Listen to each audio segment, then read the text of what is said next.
नमस्कार। मैं डॉक्टर संजय कुमार चौबे आज पुनः उपस्थित हूँ किरातार्जुनीयम की पद्य व्याख्या प्रसंग में। हम लोगों ने जो अभी तक पढ़ा था 7 पद्य पढ़ चुके थे। उसके बाद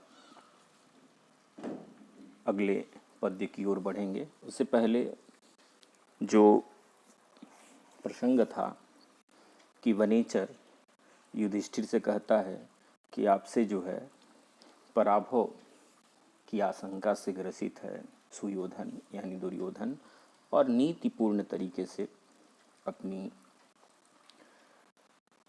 धरती को वह जीतना चाहता है। तो अगला देखें, पद्य है 8 नंबर का। तथापि जिह्मः सभवज्जिगीषया तनोति शुभ्रं गुणसम्पदा यशः समुन्नयन् भूतिमनार्यसङ्गमान् वरं विरोधोऽपि समम् आत्मभिः।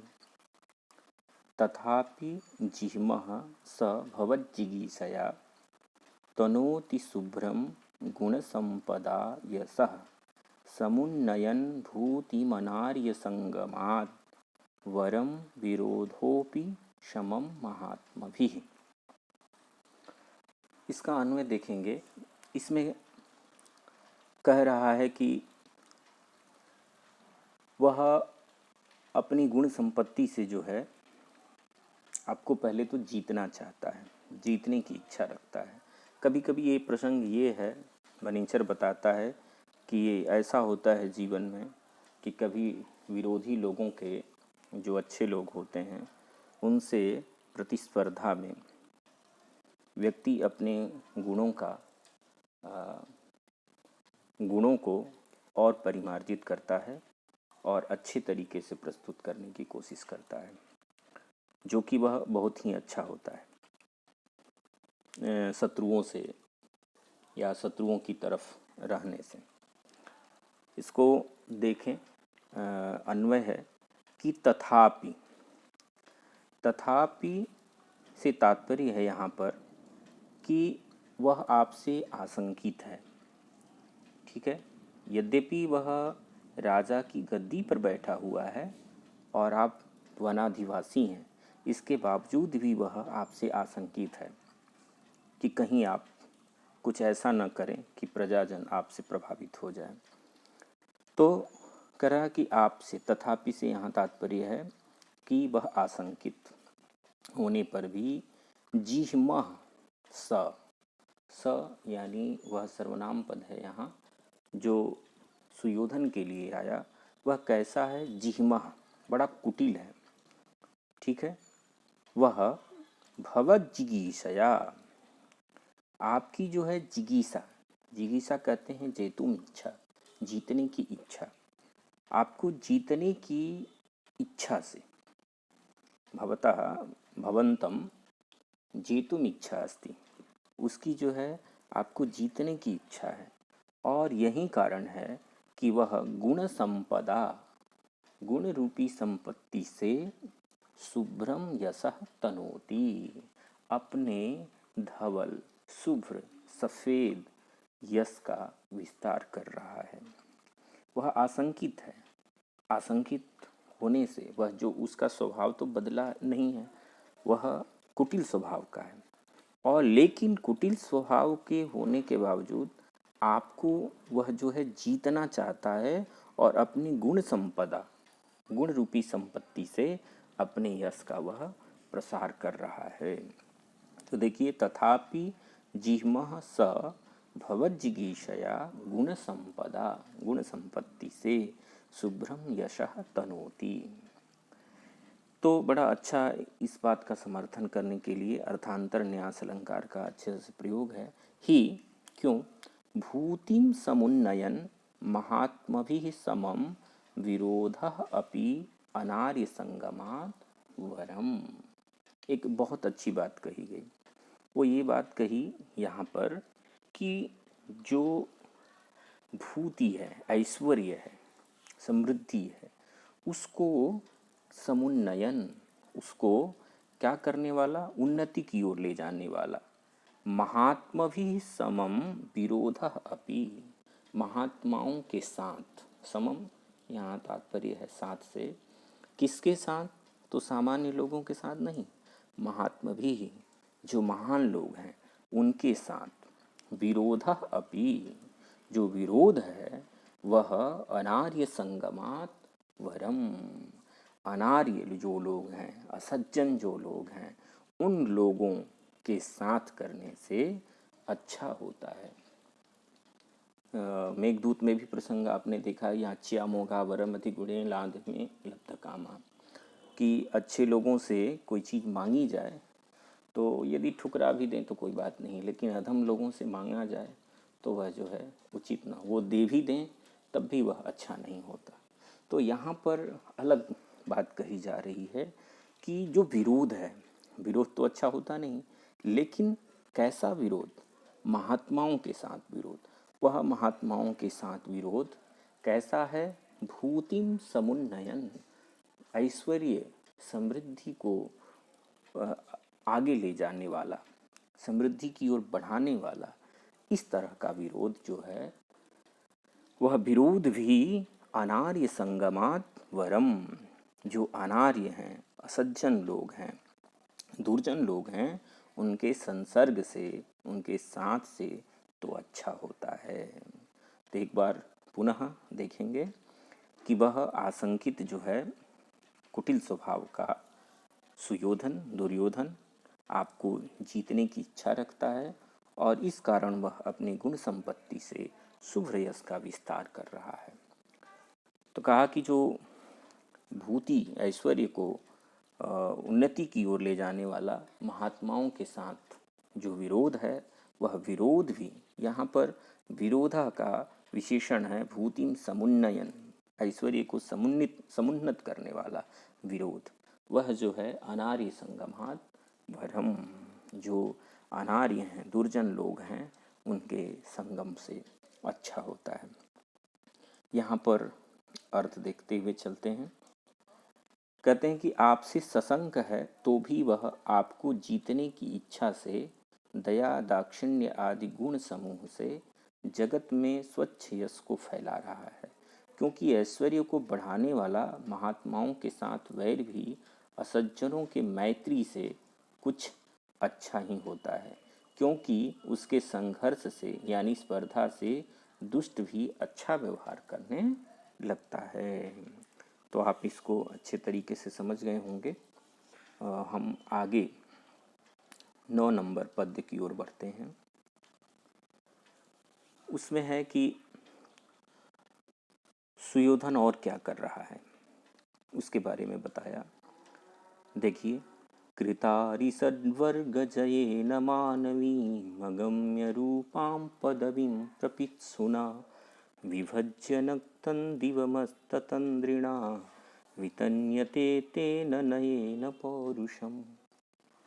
कृतारि षड्वर्गचयेन मानवीं अगम्य रूपां पदवीं प्रपित्सुना विभज्य नक्तं दिवम् अस्ततन्द्रिणा वितन्यते तेन नयेन पौरुषम।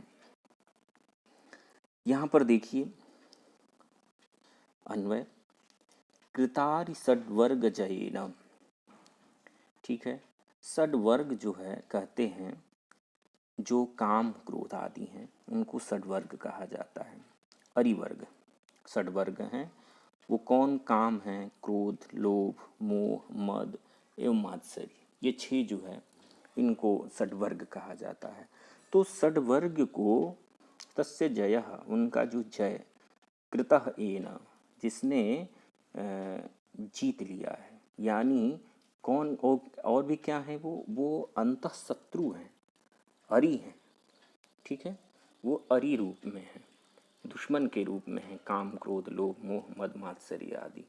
उन षड्वर्ग को, अंतः शत्रुओं को उसने क्या कर लिया है, जीत लिया है, यानी विनीत स्वभाव का हो गया है। उस पर इस षड्वर्ग का ज़्यादा प्रभाव नहीं रहा है।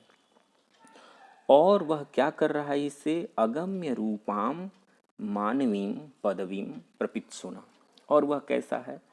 ये सारे के सारे विशेषण दुर्योधन के लिए प्रयोग हो रहे हैं। जो यहाँ तेन पद प्रयोग किया गया सर्वनाम शब्द कि तेन वितन्यते, उसके द्वारा विस्तारित की जा रही है, बढ़ाई जा रही है। तो वह कौन है? तो उसके विशेषण के तौर पे सारी बातें हैं कि कृतारि षड्वर्ग चयेन, एक विशेषण, और प्रपित्सुना, और क्या? अगम्य रूपाम मानवीं पदवीं। मानवी जो पदवी है, मनु के द्वारा बताई गई जो पदवी, प्रजा पालन की जो पद्धति है, उस पद्धति को, तो वह जो प्रजापाल मानवीय पद्धति है वह सामान्य नहीं है, वो अगम्य है। अगम्य से यहाँ तात्पर्य है कि बहुत आसानी से नहीं, बड़ी कठिनाई से व्यवहार में लाने वाली है। तो इसलिए यहाँ पर कहा गया कि अगम्य रूपाम मानवीं पदवीं, पदवी का विशेषण यहाँ पे है कि अगम्य रूपाम मानवीं, ठीक है। पदवी यानी प्रजापालन की जो पद्धति है मनु के द्वारा बताई गई, वो अगम्य रूपा है। उसको प्रपित्सुना, उसको क्या करना है? उसे उसे व्यवहार में लाना चाहता है, ठीक है। उसको प्रपत्तुम इच्छुना, उसको प्राप्त करना चाहता है। प्रजापालन की जो पद्धति है, ठीक है, उसको वह जो है अपनाना चाहता है उसको। और उसके लिए और कैसा है वो? अस्ततंद्रिणा, तंद्रा को उसने क्या कर दिया है? परित्याग कर दिया है। यानी उसके अंदर जरा भी आलस्य नहीं रहा है। यानी वह बड़ा ही एक्टिव, कह सकते हैं आप, सक्रिय हो करके, बिना तंद्रा के, बिना आलस्य के, और नक्तम दिवम विभज्य, रात और दिन इन सब चीज़ों का बंटवारा करके कि कब कौन सी चीज़ों को हमें करना है, नयन पौरुषम वितन्यते, नीति से वह जो है अपने पुरुषार्थ को, पौरुषम पुरुषार्थ जो है उसको वह वितन्यते बढ़ा रहा है, ठीक है। कि यहाँ बता रहा है वनेचर कि वह क्या कर रहा है। आपको जीतने के लिए तो और आपसे आशंकित है, इसीलिए वह अलग अलग तरीके अपना रहा है। और उन तरीकों में क्या है कि उसने जो है पहली बात कि वह षड्वर्ग को जीत लिया है। और जो मानवीय पदवी है, प्रजापालन पद्धति है मनु के द्वारा बताई गई, वो जो कि सामान्य नहीं है, बड़ी कठिनाई से व्यवहार में लाने वाली है, अगम्य रूपा है, उसको वह प्राप्त करना चाहता है, अपनाना चाहता है इस तरह का। और अतंद्रिणा, बिना आलस्य के, वह नक्तम दिवम, रात दिन, उसकी जो दिनचर्या है, रात की हो या दिन की हो, हमेशा की, उसमें क्या करके उनका बंटवारा करके, विभज्य समय काल वेला को उसने बांट करके क्या किया है, क्या कर रहा चाहता है? तो कहा कर रहा है तो नयेन, नीति के द्वारा, पौरुषम वितन्यते, अपने पुरुषार्थ का क्या कर रहा है? पुरुषार्थ को बढ़ा रहा है। तो समझ गए होंगे यहाँ पर कि एक दुर्योधन जिसकी प्रवृत्ति बहुत अच्छी नहीं है, लेकिन वह अपने अंदर गुणों का आविष्कार कर रहा है, आलस्य का परित्याग कर रहा है, षड्वर्ग को जीत लिया है, और वो अच्छे तरीके से मानवीय प्रवृत्ति पदवी को, प्रजापालन पद्धति को अपनाना चाहता है, और उसी के द्वारा अच्छी नीति से अपने पुरुषार्थ का वह विस्तार कर रहा है। इसका आप अर्थ देखें। काम, क्रोध, लोभ, मोह, मद एवं मात्सर्य, इनको ही मैंने बताया था कि षड्वर्ग हैं।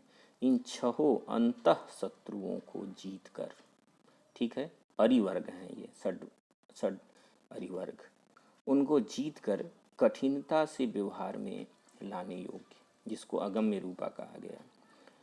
मानवी यानी मनु प्रतिपादित जो प्रजा पालन पद्धति है, यानी पदवी जिसको यहाँ प्रयोग किया गया, प्रजापालन की जो पद्धति है उसको प्रपित सुना, अपनाने की इच्छा वाला, और अतंद्रिणा, बताया ही कि जो आलस्य का परित्याग, तंद्रा से विहीन, वह दिनचर्या एवं रात्रिचर्या, ठीक है, बना करके नीति द्वारा पुरुषार्थ को बढ़ा रहा है। ठीक है, तो आज की कक्षा में इतना ही। पुनः हम लोग अगली कक्षा में अगले पद्य से आरंभ करेंगे। तब तक के लिए बहुत बहुत धन्यवाद।